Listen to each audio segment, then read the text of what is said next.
All right. Hey, what's up, guys? Now we finally made it. We made it to number 18, which was kind of the biggest one that stumped people on the homework. And we had a few people share out, present out in third block. Fifth block presented out. I think we ran out of time in seventh block. But anyways, this is a good little diagram. Again, as you heard me say in class, I always give this one on the chapter 3 quiz. So we already had a chapter 3 quiz in third and fifth block. Seventh block, you're new, but so this probably won't be on any quizzes this year, but I think it's a really good one because I think if you look at this one, you can figure it out and see the logic behind it, and you'll be able to pull this off on a quiz, that kind of thing here. Okay, so just to reiterate with you, I hope you watched the last videos. This is what we got to do. This is what Section 3.7 was all about. Was about that double CP/CTC. Okay, you sit down and do a proof. You copy the diagram down. You write given and proof statements, and you do that because that freaking helps you find two triangles that potentially you could prove congruent fairly easily. Okay, fairly easily. So you want to find that first pair of triangles, right? Two triangles, they got to be congruent to one another. So you want to get them congruent together, prove their congruence, and then after you've proven one pair of triangles congruent, that's probably not going to be enough to get you to what you are asked to prove in the problem, the conclusion of the proof. So once you get those triangles congruent, it's not like you wasted your time because you're going to prove another set of triangles congruent. How are you going to do that, you might ask? It just doesn't magically happen. Well, once you have that first pair of triangles congruent, the helper triangles, you use CP/CTC to get a pair of sides or a pair of angles congruent to one another. Okay? Because the corresponding parts of congruent triangles are congruent to one another. That's right. And if those triangles share a side or share an angle with another triangle, then what you've done is you've unlocked something. You've found some information that's going to help you prove another pair of triangles are congruent to one another. And then you're going to freaking do it again. You're going to use the CP/CTC again to prove what it was you were trying to prove, using that second prover pairs of triangles that you just proven are congruent. Okay, you get this? It just takes practice. It takes one and one and again. Look at it. CP/CTC. Last step, CP/CTC. That was video number for number 9. Look, we had CP/CTC in number 12. CP/CTC, last step of number 12. So CP/CTC, double CPC in both those. This one here, how many times are we going to use CP/CTC? You guessed it. We're going to use CP/CTC twice in this proof. Another double CP/CTC problem. So let's check it out here. Let's get started. Again, draw the diagram out. That's why I spend so much time harping on it with you guys. Make your lives easier in certain ways because you want to free up your brain space to do the freaking problem solving. Okay, so let's check this one out here. We got statements, we got reasons, and we got our given premises. We got our proof statements. We've written it all out. And I might just copy it down because I'm thinking about this. Angle 1 is congruent to angle 2. And I'm like, holy heck, that's a lot of angles. Pairs of angles that I'm given are congruent. How would I ever find congruent triangles if they just give me angles here? Okay, so those are our given premises. Go on and prove this now. One thing I forgot. Hey, I didn't mark up my diagram, so I got to check that one out. Angle 1 congruent to angle 2. Okay, here we have an angle. Pairs of angles. Here we have angle 3 congruent to angle 4. We got another angle given to us. Here we have angle 5 congruent to angle 6. We got another angle given to us. So then we ask ourselves, wait a second, can we even prove congruent triangles yet? Well, if we're only given angles, how will we ever prove two triangles are congruent to one another? Because again, you want to be able to pull this out really quickly. That's why I asked you guys to try to make note cards at the end of chapter 3. I filmed a video of me going through my own note cards because the ways, right? Triangle congruency, shortcuts, you want to be able to pull this out really quickly because you got to ask yourself, is there a way if I only know angles? We have SSS, SAS, ASA, HL, and SAA. HL and SAA, those are your theorems. These three are your postulates. If those are my ways to get triangles congruent, are only knowing angles going to be enough? No. We got a pair of angles here, a pair of angles here, but we still need to know a pair of sides. We need to know two pairs of sides and an included angle for SAS, just sides here. Just knowing angles is not going to be enough. So then the question is, right, in this problem, how do we find sides that are congruent, right? How do we find sides are congruent? So the key to this problem, and I know I tried to explain this in every class today, or if you're REMA, you explained it to fifth block class. If it came up, Leanna explained this to third block class when we were talking with Kaylin as well too. Seventh block, we kind of went over it. It seems like maybe we don't remember this theorem super closely here, but a way you can get angles, congruent angles, and discover that there are some congruent sides is by the isosceles triangle section. We had a theorem called the converse isosceles triangle theorem, or converse ITT, isosceles triangle theorem. I'll write that up here. Converse of the isosceles triangle theorem. And this is how this one's going to work. So the idea of this is that we could say potentially, right, we have an angle here. Okay, angle 1 is congruent to angle 2. Another thing somebody said too, I think Kaylin said this too, we're going through this. I'm trying to prove that BC, segment BC is congruent to segment ED. This is what I'm trying to prove. I'll put a question mark here because I haven't proved it yet. So he was thinking like this, I'm probably going to prove some of these higher up triangles are congruent first, because I know this is a double CPCTC problem. We're in the section proving more than one pair of congruent triangles. Using more than one pair of congruent triangles to help us prove things. So potentially, I'm going to use angle 3 congruent to angle 4. Well, then I can say this. I can say that side AG has got to be the same length as AF, or segment AG is congruent to segment AF. And that's by the converse of the isosceles triangle theorem. Remember, if you have an isosceles triangle, and we can go through the logic if you want, I just don't want to overwhelm you with the logic here. But if you have an isosceles triangle, well, we don't know it's isosceles yet. If you have a triangle with congruent base angles right here, right, or two congruent angles, then the sides opposite those would have to be congruent to one another. Remember, an isosceles triangle doesn't just have two congruent sides like it's defined as having. It has those two congruent angles that are opposite those two congruent sides. So the converse of the ITT, the isosceles triangle theorem, is you start with two congruent sides. You start with an isosceles triangle. You can say that those two angles opposite those congruent sides are congruent. Converse is the opposite of that, right? We replace sides with angles and replace angles with sides later, right? If two angles in a triangle are congruent, then the two sides opposite those angles are congruent as well. Okay, so that's what we're doing here. These are congruent to one another, and we can prove that, right? I proved that last year for my classes, that you have two triangles here. The key to the proof is actually drawing an angle bisector here. You're allowed to introduce that. And then those two angles will be congruent. This is a reflexive, so that's congruent to itself. And then here's another angle down here. So angle, side, right? And then CPC, that side is congruent to that side. Anyways, you're going to have to memorize that, have to memorize the converse isosceles triangle theorem. We don't have time to reteach everything kind of in chapter in first semester. So anyways, converse of ITT gets us to that AG equaling AF. And that's important because now we have a pair of sides. So now potentially is ASA it.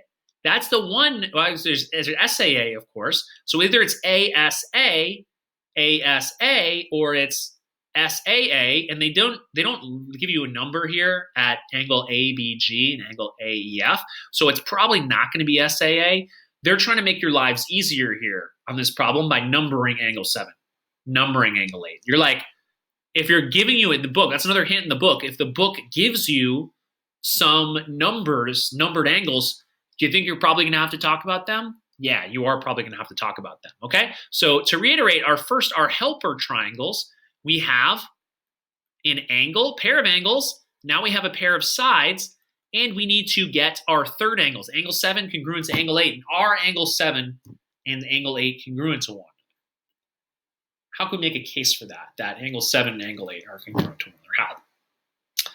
Well, angle 3 is congruent to angle 4. I'll tell you that. Angle 3 is congruent to angle 4. And look at that. What do we know about measure of angle 3 plus measure of angle 7?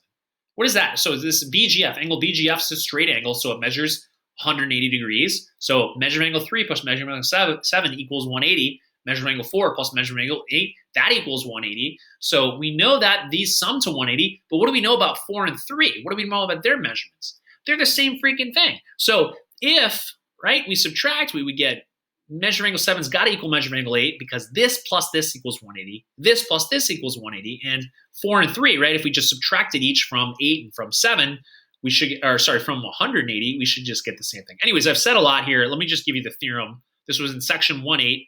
Not 1.8. I think it was earlier than that. I think it was section 1.7. No, it was 1.8. It was 1.8. I was right about that. That we have a theorem. So I'm just going to jump into it and say it. Angle 7 is congruent to angle 8. And the reason for that is if two angles are each supplementary, and really I should have said that in my proof. I should have said that angle 7, angle 3, and angle 7 are supplementary. Maybe I'll do that. Actually, I'll do that. I'm going to draw this out a little bit for you guys here. I can't have this video end too soon.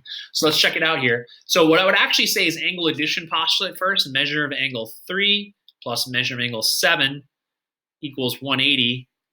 And that's the angle addition postulate. And then we have measure of angle 4 plus measure of angle 8 equals 180. That's the angle addition postulate. Okay. And then we can say that they're supplementary together, which I will do. I will do that. It's here by definition of supplementary. Okay. So angle 3 and 7 are supplementary.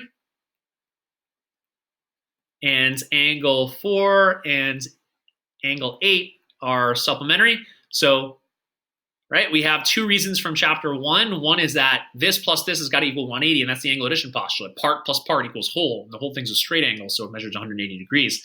Part plus part equals whole, measures 180 degrees. So that means they would each add to 180. And what do we know about two angles when their measurements add to 180? They would meet the definition of supplementary. Okay, so this is definition of supplementary. And then, right, we can use this theorem now. So there's a theorem from section 1.8 that says angles that are supplements of congruent angles are congruent to each other. Okay, so we can use that to deduce that angle 7 is congruent to angle 8. And the reason for that is that angles, let's just say supplements, I like that. Supplements of congruent angles are congruent to each other. Okay, so that gets us angle 7. 2, 3. We need to do 4. 1, 2, 3, 4.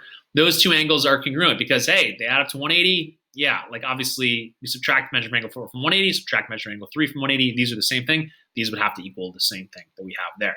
All right, so now we get, man, it was a lot of work. It's the only one where really you had to do the whole thing out, or had to do the work to get your helper triangles congruent. So here, your helper triangles are going to be triangle ABG congruent to triangle AEF.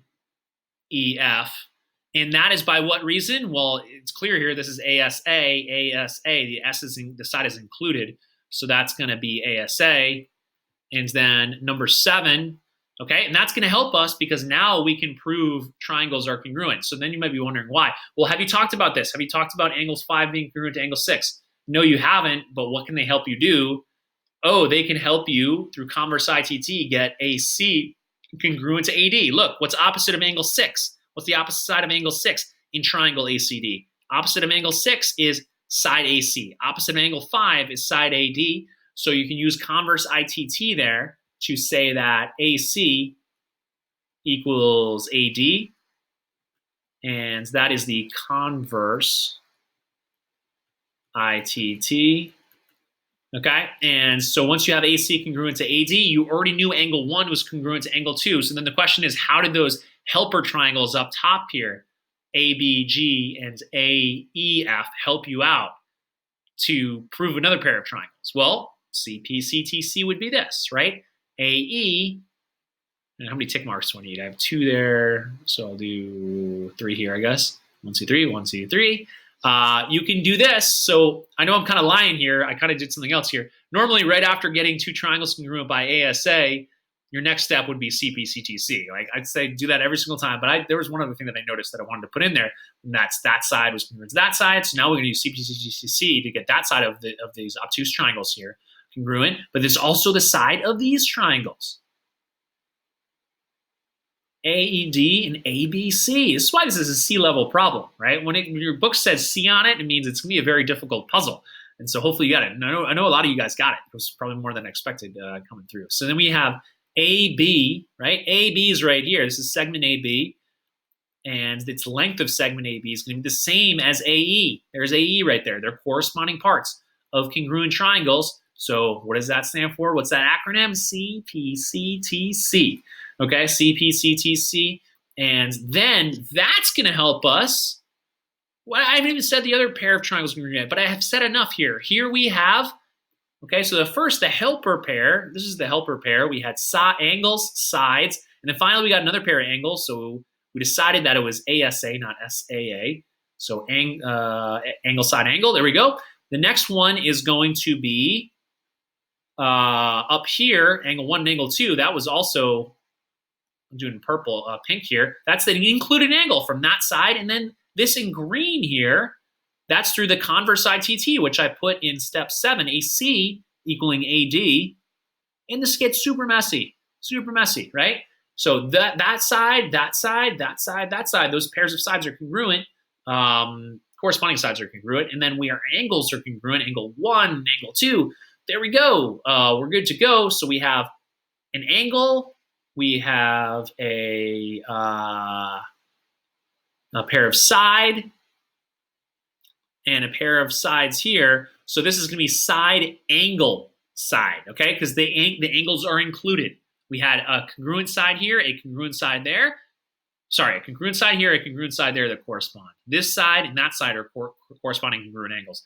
And then the angle in between those congruent sides are congruent angles as well. So SAS, and we're good to go there with proving that those two triangles are congruent by SAS. So I'm going to do triangle ABC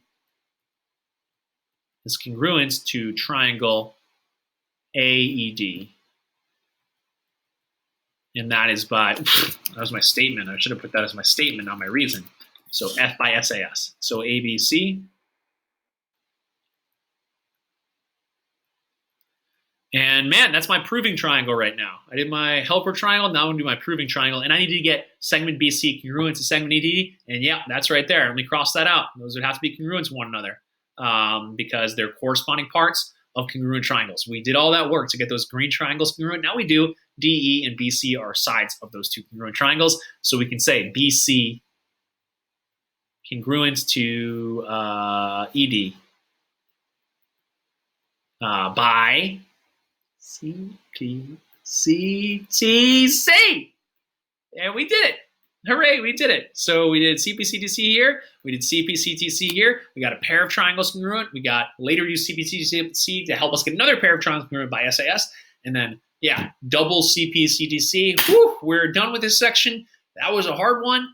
Watch it. Try to figure out the logic. If you can get it, great. I think in a normal year with chalkboard and reviewing it and being more on top of you guys, I can rightfully expect more of you guys to get it. But if not, keep pushing. And I hope you get as much as possible this year. Email me if you have any questions. Thank you guys for watching. Take care. Have a great weekend. Bye.